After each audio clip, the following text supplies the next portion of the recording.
I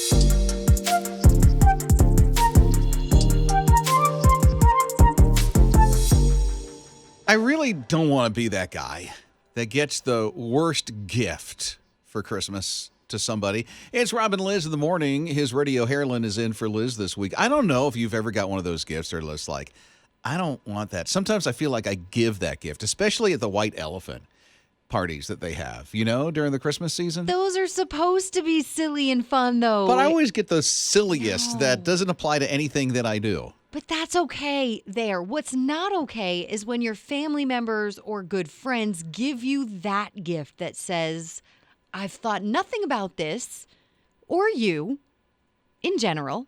Here's a gift. Like cufflinks or ties for guys, or for girls, it's like that shirt or Tupperware. Oh, I got Tupperware one year. Ugh. You don't like the Tupperware? Yeah, okay. Who wants Tupperware for Christmas? I know not what to get Harlan and her hubby for Christmas. So my in-laws think that I am this diehard Trekkie. And so I did like Star Trek growing up, but I don't go to conventions or dress up.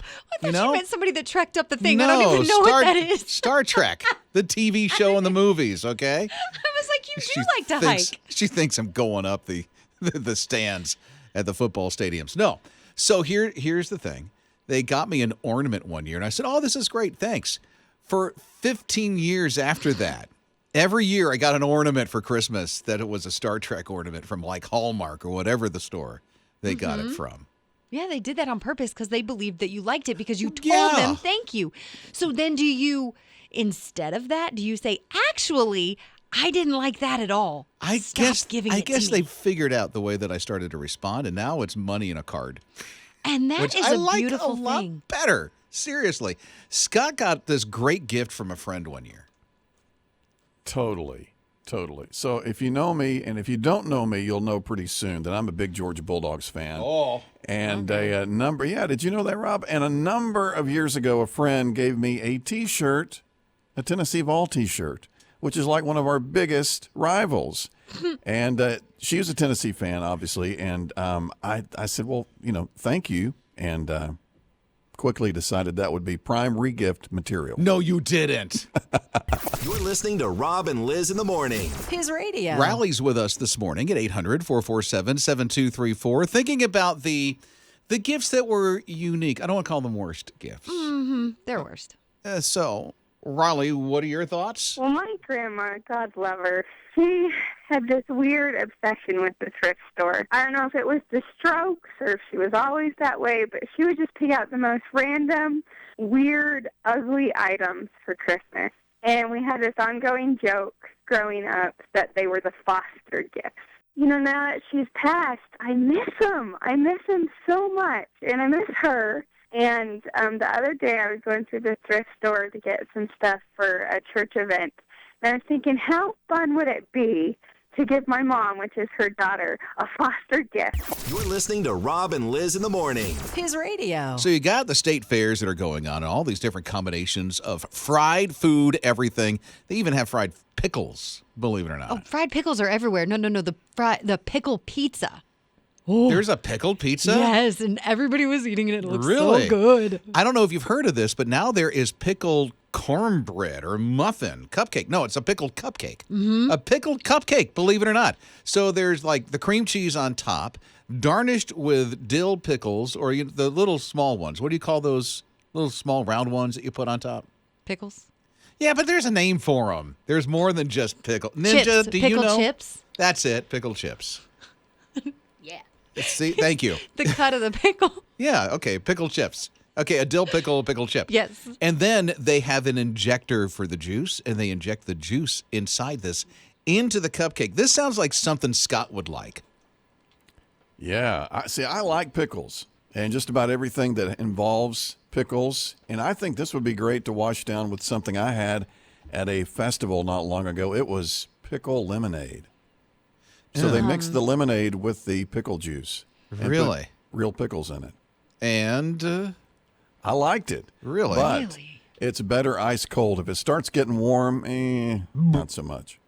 So lemonade, so all that lemon with the pickle flavor, which is sour upon sour. And then mix it like with a sweet and sour. And then mix it with a cupcake that has some kind of cream cheese on the top of it. The chip pickles. Did I get that right, Ninja? Yeah. Okay, thank you. The chip pickles. And then the pickle juice injector into the cupcake. I mean, that's all forms of nutrition right there. I feel like the pickle cupcake is something I would try. No, Yes. really? Yes. Not the pickle lemonade Scott's talking about, but the pickle cupcake? Oh, yes. Rob and Lizz. His morning crew. So, here's a school district in Arizona. And they've decided they are going to loosen their, what do you call it? The what they wear. The dress code. The dress code, thank you. So they're going to not have all these restrictions on their dress code. The only thing that they'll do is make sure you're not showing your undergarments. And you can dress any way you want. So this dad's like, no way. Because they're going to wear whatever. And so he decided to go into where the student council was meeting, and he put on Daisy Dukes and a halter top, and he had them underneath his scrubs. And so he took off the scrubs and goes, listen, our kids are going to dress like this, and was protesting it. And you think the way that, I mean, he squeezed his dad bod into these things, and they're really tight. It's squeezed. I mean, he's just like, here it is, and he's arguing the case. They did the vote, and they have a relaxed dress code. It didn't work. Look, they're going to look like he looked in those outfits, some of them, and some of them are going to be inappropriate. And most of them are going to be dressed in a manner that is just not a way that you dress Right? in public or in school. There has to be some kind of dress code. Right. My kids wear uniforms to school because Yeah. one, it makes my life easier. I don't have to argue or think. Yeah, they go to a charter school, and the charter school Yeah. they go to has a dress code, Yeah. which is great. Love it. 3 of my kids went to the same school. I love it. The fact that we don't have to argue about what you're going to wear and not going to wear. But for kids that get to wear whatever they want, like there still needs to be boundaries. A little bit, yeah. Because listen, we do make poor choices when we're young. Yeah. Well, we need a little bit more boundary than that man had on. Rob and Lizz. His morning crew. It's good to hear that there is some better news about Mary Lou Retton. I don't know if you know who she is.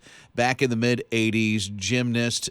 She won oh my word, I mean, amazing things like the gold, bronze, silver medals. She won the gold in the individual all-around competition as a gymnast. Amazing athlete. I remember I started getting into the Olympics when this was happening. I was just a kid, and I'm like, oh my word, that is an amazing athlete. And I started watching the Olympics more because of her. Because she's a tremendous athlete representing America. Well, now she's got a ton of health issues. She's in the hospital, and with that comes a lot of hospital bills. Right. The good news is over the weekend, her daughter said she is doing so much better because it didn't look good for a while, being in ICU. So it was good to hear that. And her daughter even said she is just overwhelmed by the amount of love, generosity, and support that a lot of people are doing for her because the medical bills are so outrageous. They got a GoFundMe page and everything else to help out. Yeah, and they surpassed their fundraising goals for her over the weekend as well. Over $50,000 raised because the hospital bills are that high. And so she was asking for that. I'm sure a whole lot more than what they raised, too, right? You know, and I don't know if she has insurance or not. I'm guessing not. She didn't. Oh, my word. So they're really going to need a lot of help and a lot of support, especially for somebody like Mary Lou Retton, who's been such a champion, incredible athlete, and just a good person, you know? Yeah, representing the United States of America. Like, let's stand behind her and help her in her hardest time and pray for her as well as she is recovering and healing. Rob and Lizz. His morning crew. He put the missing person poster up. It's Rob and Lizz in the morning. Harlan's in for Liz this week, his radio. It was more like a missing Lego man poster that he put up. Jack is like 10 years old. As he's walking to school one day, the Lego person that he made himself, which he has called Mini Jack, because it looks like him, slipped out of his book bag while he was walking to school, completely lost it.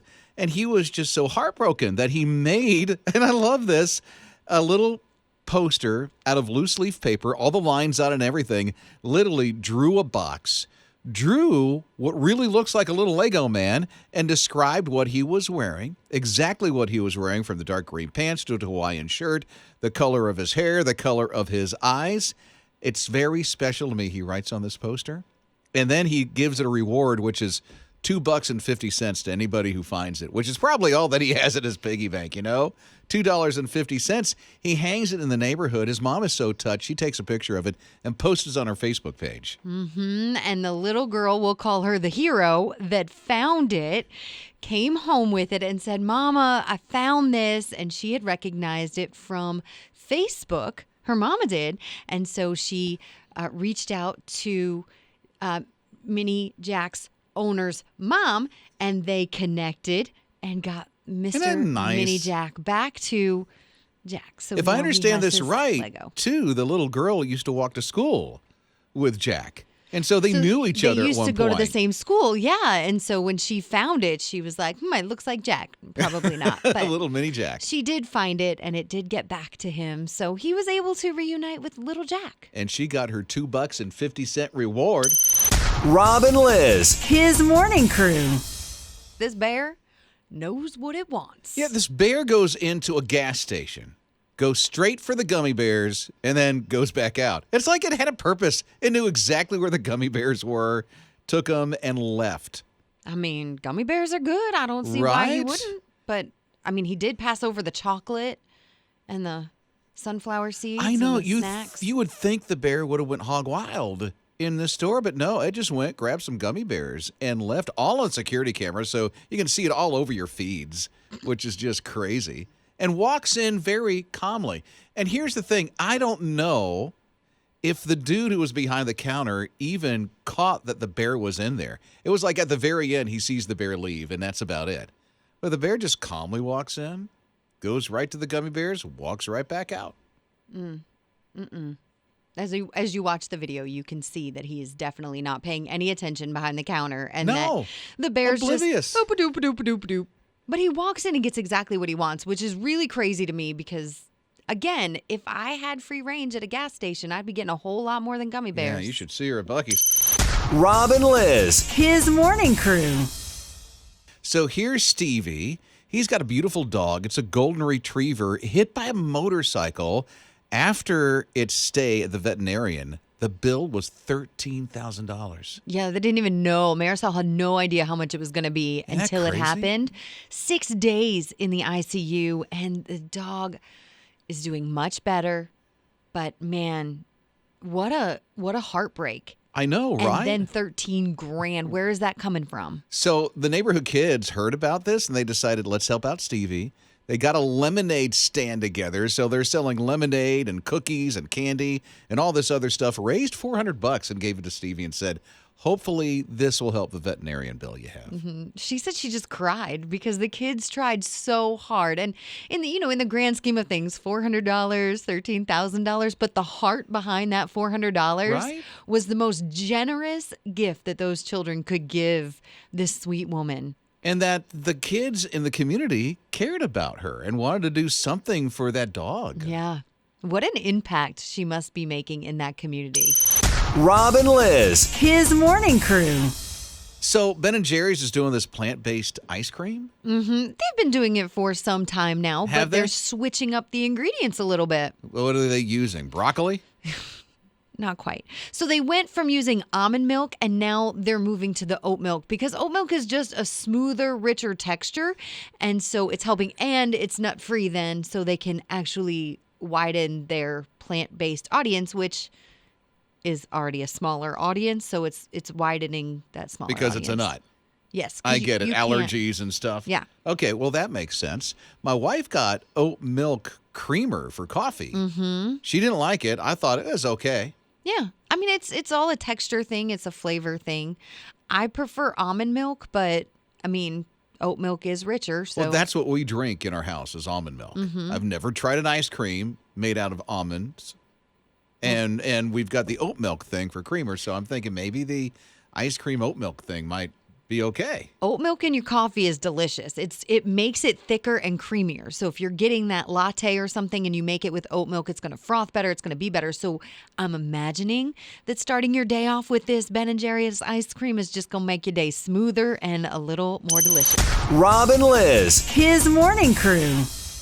It's time to get your Christmas clothes on and take that Christmas picture. No. Yes, it It's is. too early, no. In order to make it there on time to all the people you love, by the time you get the pictures back, get them in the envelopes, write that little note, it's time. The USPS has said like December 16th is the latest date that you can send a Christmas card and make it by Christmas Day. Oh, well, then I got time. Do you, though? Because it also takes time to take the pictures and Well, then put there's it the gifts and together. everything else. So there's more than pictures to mail out. Well, that's just, I'm telling you, that's just the ground pictures, which is how, most pictures go, first class mail, ground. But if you've got real gifts like priority mail, it can go a little bit later, like December 18th. Because it costs more money. Right. So Yeah. it's going to cost more regardless. You might as well wait till the last minute and get And it out Scott there. has to pay attention to this because he has family in Florida.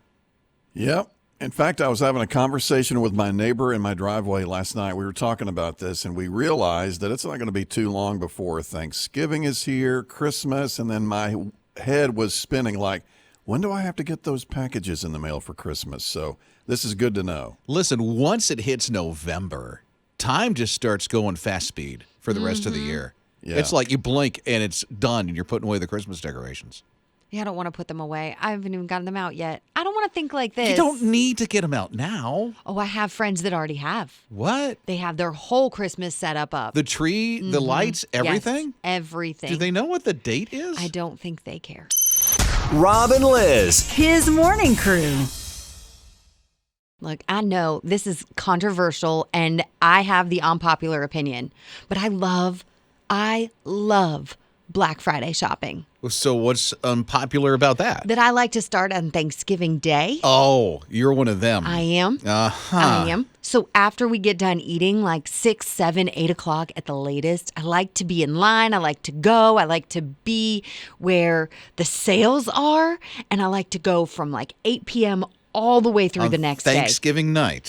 Okay. My wife used to work at Kohl's. Yeah. And they opened up on Thanksgiving Day. So there was a couple of years that she missed Thanksgiving because of that. Yeah. So I know it's unpopular, right? But there were also years where I worked on Thanksgiving Day, and honestly, I didn't mind because I didn't have a family to, sit with, and so it was something to do. Yeah, I get that. So it's a little balancing situation there, but Walmart has decided again, same as last year, to close all day on Thanksgiving, which means What time they open? like I think 5 a.m. 5 on Black Friday. On Black Friday. Okay, so the long lines at 4 a.m. in the morning. Rather than all night long shopping, it's going to start on Black Friday. And Target and Aldi's and Costco are also They're doing the same? doing the same. I'm So sorry. now Walmart, I feel like kind of leads that because if Walmart's going to open at midnight, everybody else is going to open at midnight. That if makes Walmart's sense. going to open. So a few stores will open, but really the majority of the stores are going to open at 5 a.m. again. So here's my thought about Harlan. Because she wants to do this on Thanksgiving evening, it's because she doesn't want to get up so early in the morning. I don't. I have no See? desire to be Did up I this get that? early. Yes. Uh-huh. Rob and Lizz. His morning crew. Look, it's not that new of a concept to take old things and make them new, but it's kind of a new thing. So clothes, for instance, okay? So I don't know what you do with clothes that are ripped and seem to be ruined or have a stain on them or something like that. I think the go-to thing is you toss them, right? You throw them away. Or put them in like the go to the thrift store pile. Yeah, but what the thrift store going to do with clothes that are just all ratty and, torn up and stuff like that? I mean, you'd think they'd throw them away. Yeah, maybe. They say that there is 11.3 tons of clothes that go to our landfills across the country. So there's this one group that said, we want to help. And so here's what they do with the old clothes. They say, don't throw them away, give them to us. And what they're going to do is bling them, embroider on them, or even embellish the bad part that got ripped or ruined or something like that. You know how you can go to the store and buy Holy jeans and they're $1,000. So they're embellishing some of the holes that are in some of these jeans and stuff like that are ruined because of wear and tear, whatever. And they're repurposing them so that they're not going off to the landfill, and people are buying them because they look like fashion. They call it, is it up fashion? Upcycling. Upcycling. So they're upcycling, which is so cool. I love it with clothes, and it's given a whole new look to the wardrobe and making us look fancy all over again. But when you give them the clothes for free and then you have to pay to get them back better, I don't know. Maybe I could start doing it myself. Yeah, I could see Harlan at the sewing machine right now.